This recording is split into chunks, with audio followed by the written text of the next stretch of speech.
Welcome to the $1 Million Nonprofit Podcast. I'm Tom Kelly, your nonprofit catalyst. As the founder of Charity Auctions Today and Donor Books, I've spent almost 2 decades helping organizations like yours break through fundraising barriers, engage communities on a deeper level, and accelerate meaningful growth. In this podcast, along with my incredible guests, we'll uncover transformational ideas, tackle challenges head-on, and share insider strategies that you won't find anywhere else. Each episode is designed to take your nonprofit to the $1 million mark and beyond, because impact doesn't scale by chance, it scales by choice. So let's get started. In this episode, we explore nonprofit sustainability with Wendie Veloz. Wendie, with over 15 years of experience in social impact, shared actionable insights on what it takes for nonprofits to thrive over the long term. She broke down her unique 9-dimension sustainability model, guiding nonprofits on assessing their impact, building strong leadership, and diversifying funding. Wendie explained how organizations could evaluate and refine their strategies, whether stopping ineffective programs, involving diverse community voices, or maximizing underutilized funding sources. She emphasized the importance of leadership development and teamwork to embed sustainability practices throughout an organization, providing practical advice on attracting the right talent and engaging board members. This episode was packed with frameworks and strategies that can help nonprofits build resilience and achieve lasting impact.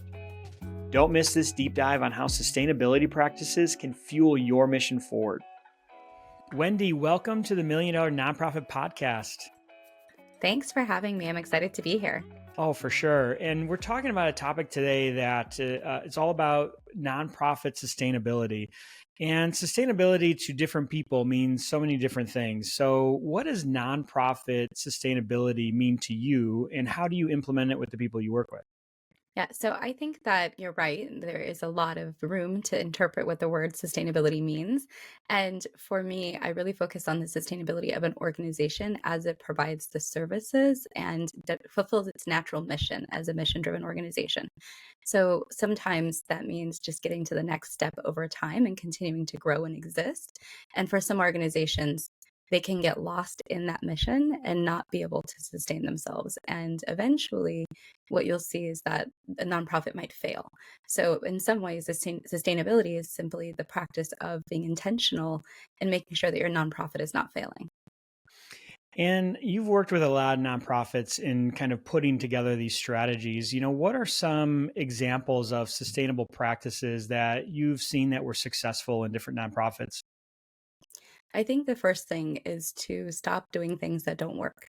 There's a lot of continued investment in strategies that we might be emotionally tied to or that we might be legacy tied to, but not necessarily ready to continue over time and or not ready to change them so they are successful. And so one of the best practices that I recommend with all my clients is to take an assessment of what is actually working and what is not working, and what do you mean by working, and what does that look like for the people that you serve or the mission that you serve. And over time, what you might find is that you have to make changes to things that you are already doing, or just completely divest from a strategy that doesn't work. Do you have an example of one or two things that you've had to go in and tell them, like, hey, this just is not working. Let's just scrap this and kind of realign our strategy? Yeah, sometimes just a part of a strategy is something that isn't working. Like, for example, the outreach or the hiring or the recruitment for a position. There's a lot of things that could go wrong in implementing something. And when you do something, you do your best, but it doesn't always work out the way you wanted. And sometimes it takes an objective third party to come and tell you, hey, this wasn't necessarily done even the way you planned to do it. So what are we doing here? Do we want to continue to do it in this way? Or do we want to go back to the drawing board and do something different? Or do we not need to be doing this at all? And that's really the value I think a lot of clients see is they're so deep into the weeds that they're not able to zoom out and make those kinds of objective questions come to light, because sometimes it's a little difficult to answer and it might take them away from what they're doing right now. And do you see that usually with an organization that's been more established, has just been doing the same thing for so many years that they're not even open-minded to think differently, unless somebody maybe with an outside perspective comes in and says, hey, this might not be working, and what if we try this? That happens a lot. It also is the opposite way where there's new organizations who don't know what they don't know. And there's a big gap in between learning by doing and actually having someone who's done things before that can help you shortcut things. So it really depends on where the organization is. And a lot of the work that I do is dependent on figuring that out. Where is this organization right now? Kind of taking the same principle that social workers work with. Where is this person right now? And how do we move forward to the goal or where they want to be in the future? Hmm. And with the established organizations, sometimes those are a little harder to move because, like you said, they're so set in the ways that things have traditionally been done. And it's really more of a change management process than it is really assessing things as it would be in the beginning.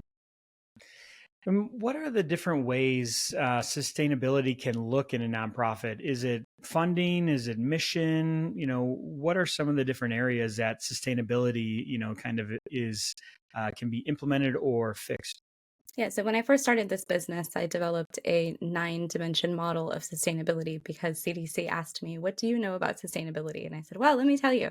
And it ranges from, like I said, investing in things that work and divesting from things that don't, to what does leadership look like over time? And do you have capacity building and leadership that's going to be maintained in order to continue to do the work that you're doing?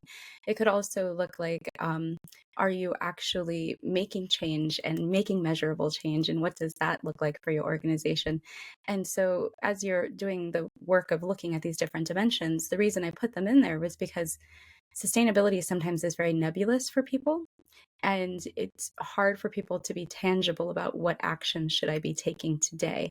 And when you are looking at sort of a framework, it gives you a shortcut to be able to take actions in the different dimensions and to be able to look not only at one aspect of it, because you might have leadership today that seems fine, and then the next day your executive director leaves. Mm. So it's always changing. And so having a framework gives you the ability to continually look at what you're doing and say, oh, maybe we need to engage some new partners because we've been relying on the same funding sources. And if we get new partners, that might actually unlock some new funding sources for us.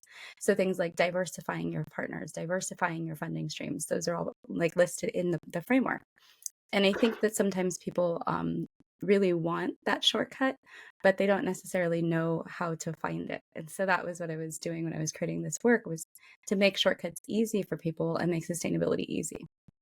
Well, and it's not just usually one person that has to implement all of these strategies. You really have to create a process so you can get the whole team involved, because one person, depending on the size of your organization, can't do everything when it comes to this. Yeah, and a lot of the times you have to de-silo your work in order for the teams to work together on these things, and get your board involved, to get your executive director involved, and your program managers, sort of everybody on board. And that's where it becomes more of a change management kind of process, because you want people to feel like, oh, I can buy into this, and in the new vision for the organization, I see my place. When you're working with smaller organizations, at what level of the organization do you feel it would be the right time to kind of bring in help or bring in somebody else to kind of help divvy up the workload when it comes to some of these initiatives? Yeah, I mean, anytime you're thinking of growing, there's always usually an ask for additional people. But when you're not in a growth state, is when I like to tell people, look at who you have on your bench and see if these are the right people. Who do you have on your board? What are they doing for you? Are they fulfilling the fundraising mission that you've asked them?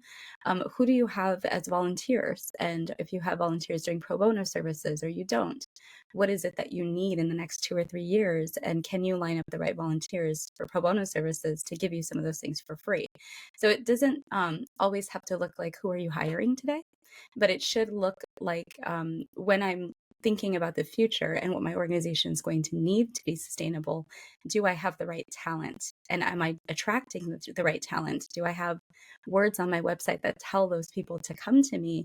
Am I posting on LinkedIn all of my opportunities, even volunteer opportunities? So there's a lot of different options of what people can do, but unless they know, don't just think about your hiring. Yeah. You're going to just continue to think about filling positions, getting grants, and filling more positions. Yeah. And outside of finding new funders, how can a nonprofit kind of diversify their funding sources to ensure that their long-term financial sustainability is there and in place? Yeah, so I wrote a blog post that I originally tried to count how many funding sources nonprofits could access because I knew there were a lot more than businesses, but I Mhm. wasn't really sure exactly how many. And I think I've gotten to 10 now. I've revised that blog post once. And so I went from 7 to 10. And there's things on there like earned income. Some people are not maximizing their earned income. Well, earned income is unrestricted income, which is always exciting for a nonprofit. But if you're not really strategically maximizing that part of your revenue streams, then you could be missing out on a whole bunch of no strings attached money. And there's other opportunities that people might not be using, like live streaming. And I think a lot of people remember Jerry Lewis telethons back in the day. Well, there's live streamers who will game and raise money for you from the gaming community. So there's a lot of different opportunities that just didn't exist in the past. And people may not be leveraging them simply because they just weren't part of the traditional landscape for fundraising. And they might include heavy influence in social media or online resources. And if you just don't have that in your repertoire of people who work for you, especially as a small organization, you might shy away from those options. But there are a lot more options than just individual donors and campaigns that we used to really rely on, or events like galas. Well, you brought up a fun memory for me about the streamer raising money like the telethon. I own a company called Charity Auctions Today, and one Saturday night, I start getting all of these alerts on my phone that our server is hitting capacity, and it's a potential to crash. And I'm freaking out, like, what the heck is going on? Like, we didn't really have much scheduled. And it comes to find out some Twitch streamer was auctioning off his all of his props through our auction platform, and he was live streaming everything and collecting all the bids online, and people were bidding through, obviously through his online auction through our platform, but he was live streaming it, and he was raising tens of thousands, maybe even hundreds of thousands of dollars when it was all over, because all of his even gamers were donating $5, $10, and then some were actually bidding thousands of dollars on the props. And I was like, that was the first time I've ever even heard of something like that. And it's just like thinking outside of the box is what you have to do nowadays. And with technology and influencers and streamers, it's definitely really, you can think of anything, right?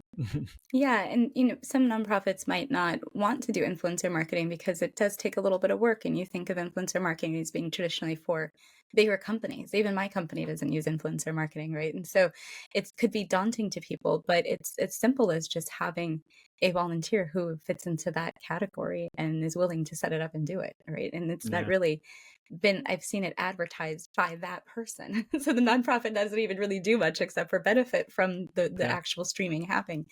So there's a lot of a lot of opportunities, and I think that if you are smart, you'll map them out for yourself and say, to your team, where are we missing the mark on what we're already doing, and what more could we do in places that might seem like new or even scary to us right now, but if we did a little exploration, we might be able to uncover some really interesting resources for ourselves. Yeah, I love that. And let's talk about programs and services real quick. What are some strategies that a nonprofit can implement to really assess the sustainability of those programs and services? Yeah, one of the things that happens a lot is people go from grant to grant or grantor to grantor, and they kind of mold themselves to the want of the money and whatever the desire is of the funder. That's sort of where they go exploring for the next set of what their work is going to be. So one of the things that's really helpful is as a year before any funding is over. For every program, it doesn't matter what part of the portfolio you're working on, at least a year before to sit down and go through the dimensions of sustainability and ask some really key questions. I mapped out about 36 different key questions for people to explore, not only by themselves, but with their partners, their staff, to think about, well, like I said, are we really doing the work we want to do? Are we really serving the people that we want to serve? And if we are not, in the next iterations of our programming, what do we need to do? And what are the options for us moving forward? And it's all around this concept of having transparent conversations around sustainability. Before, what I would see is money would go away, and then suddenly people would lose their jobs. And suddenly programs would be explained to the community as just having gone away. And the community would go, well, what's up with that? You keep bringing new programs, but you're not ever going to stay with us. And you lose trust and you lose hope. And so, one of the things when I was creating all of this was thinking about how can we avoid those cliffhanging moments where you're going along, you're doing great, and then the funding ends, and all of a sudden the whole thing collapses. And at least a year out, you have to be transparently exploring things and exploring options. Of course, other funding is part of that, but there's so much more that can be done before you get to, oh, we just need another grant as the answer. So I think all of that to say, at the very minimum, people should be reflecting long before the end of some funding comes, because at that point, it's too late when it's in the last 6 months of trying to do anything, really for you to secure some of the things that you need to carry forward. And that, yeah, that would be my biggest piece of advice. Hmm. And like, let's talk about community engagement, because that's such an important part to, the growth of a nonprofit. How can you, measure community engagement and sustainability with the different programs, and what are some other ways that a nonprofit can involve the community? This is an area I've seen people struggle with a lot, and particularly around engaging youth and keeping youth engaged over time, because usually they have a partnership with the school. They might have some youth programming and ways that they're getting access to young people to come to their things. And then those young people graduate, and it's difficult for them to get a whole new batch of young people. Same thing with community members, family members, all these different commitments that people have. I think that the key to sustaining the engagement over time is to really give leadership back to those types of people who you're trying to engage, so that it becomes their initiative, it becomes their work, it becomes their priority, and you're there just to serve as a vehicle. And when I first started learning about sustainability, one of the best pieces of advice I ever received was work yourself out of a job. Build the capacity in others so that they can take what you know and exercise it in the way that empowers them to do the work for themselves. And as you recognize that you're working yourself out of the job, don't be fearful of that. Be able to understand that that's part of the process, and it's a good part of the process. And so over time, what you would ideally see is that the community leaders aren't just you're not struggling to get them in the door, you're struggling to understand really what more can you do for them so that they can be successful. And when we're putting together all of these plans for just becoming more, sustainable and changing up some of your processes and, kind of building a sustainable nonprofit, what are some of the metrics that you like to track to really just gauge if it's working or not working? Yeah, I mean, I think everything needs to have more than a butts in a seat metric. Most people try at minimum to count how many things have happened, how many meetings, how many partnerships, how many MOAs or MOUs. All of these things are things we try to count. But to me, those are metrics that just simply tell you your process has gone forward. They're not necessarily counting change for people.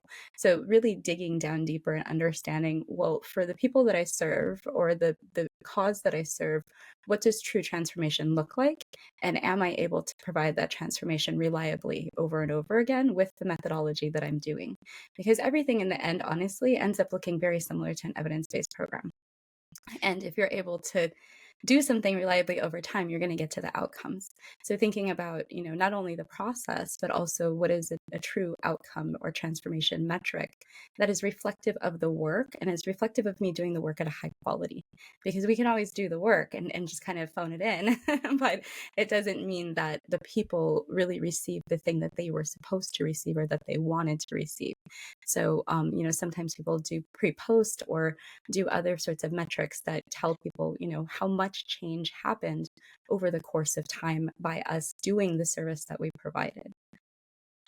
So you're very knowledgeable. And I know you've worked with many nonprofits. What inspired you to focus on sustainability for your work, as opposed to other areas of kind of growing and supporting nonprofits?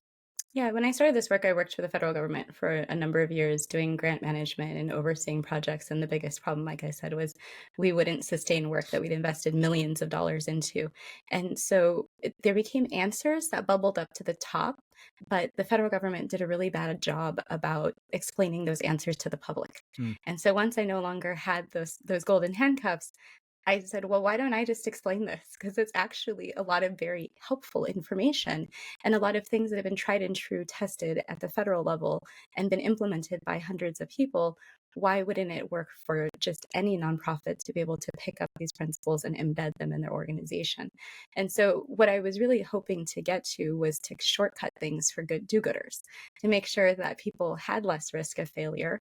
And if they were already working in this space, they'd have access to information that sometimes remains hidden unless you get access to the millions of dollars that the federal government gives away, which isn't always in the future for every organization. To be honest, it's a big burden. And so I wanted to make sure that that was readily available for the public. Nice. And, I always like to kind of ask this one question of all of our guests, but what would be some advice that you would give a nonprofit just starting out on their journey towards sustainability? What's a couple tips that they can take right away and implement and start to see a pretty significant impact? I think looking at their leadership structure is always a good one, understanding who are the leaders, even if it's an informal leadership structure, like we mentioned, community members and people who are volunteering for you, and really understanding what are the talents of these people and how do they map to what I'm hoping to accomplish with my organization. It's sort of a talent management piece of it, but a lot of the times we, especially small organizations, will take what we can get and we forget to also ask for what we need. And if we have what we need, great, let's move forward with this talent. But if we don't, then we need to take some opportunities to explore, maybe work with our local chamber of commerce or work with local business owners to make asks for the things that we need. The other piece that comes to mind for sustainability is really thinking over time. The diversity of your funding streams is so important. And I talk a lot about this. This is what a lot of my content is about. How do you diversify your funding streams? But having a regular time when you are looking at that and looking at it not only with one part of your organization, but multiple parts of your organization, even if you're two or three people, it's important for everybody to understand how money is coming in the door and where it's going at the very high level, at least. So, it might look like having a once a year budget meeting with your staff or having an open conversation with your board, not only about the budget and expenditures every month, but also about how that maps back to our goals for the next 3 to 5 years. And so just continuing to have those conversations right from the get go, because sustainability isn't something that you need to approach 5, 10 years into your work. It's something that you always should be talking about as you're doing your work from day one. I love it. And that's just a couple strategies of many that you have. So, how can people get in your world? How can they learn more? I know you put out a lot of great free content. How can they learn more about what you do? Where can they follow you on social media? Where can they get in contact with you? Yeah, absolutely. So my website, wendieveloz.com, is the host of most of my content. I do have a podcast called the Social Impact Level Up Podcast. We're available on YouTube and all the platforms for podcasting. And I have a newsletter on LinkedIn that's also called the Social Impact Level Up. So those are the places you can find me. I'm on all of the social medias, but most heavily on LinkedIn and Instagram. And I'd love to connect with anyone in your audience who is interested in exploring more about not only their sustainability, but executive coaching and training options. And you mentioned earlier about a framework that you have. Is that available for a download, or can they reach out to you to get more information on that framework? Yeah, it's on my website, wendieveloz.com/sustainability. So same website, just add the word sustainability after the backslash. And that's all listed there. There is a download, but there's also videos and other resources that people can get access to right now. Well, that's great. Well, we're going to include all those links in the description below, so you can go ahead and check that out now. Wendie, thank you so much for your time today. This has been great, and thanks for being part of the $1 Million Nonprofit Podcast and helping nonprofits scale to that $1 million mark and more. Awesome. Thank you for having me. You got it. Thank you for tuning in to the $1 Million Nonprofit Podcast. If you'd like free resources to take your nonprofit to the $1 million mark, visit realtomkelly.com/playbooks. And because I'm committed to helping nonprofits maximize their impact and reach as many people as possible, contact us at hello@realtomkelly.com to explore bringing me in to speak at your next event. And as always, I'm looking forward to sharing more transformative insights with you on our next episode.